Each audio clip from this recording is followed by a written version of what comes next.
Welcome. Here's a video I'll show you how to share your screen on Google Meet. All right, if you found this video helpful, please leave a like and subscribe to the channel for more such tutorials. So first up, let's go ahead and join a meeting or start an instant meeting. Like so.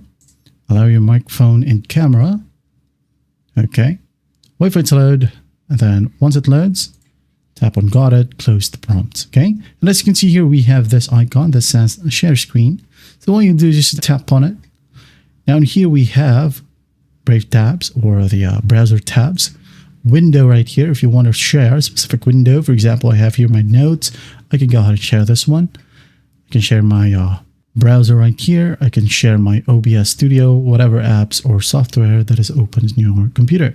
Now, in the entire screen right here, as you can see, I have two screens, screen 1 and screen 2.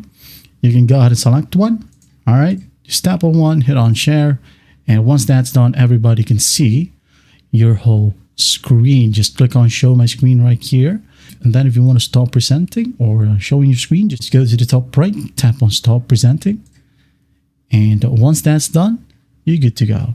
That is it. That's how easy it is to share your screen on Google Meet.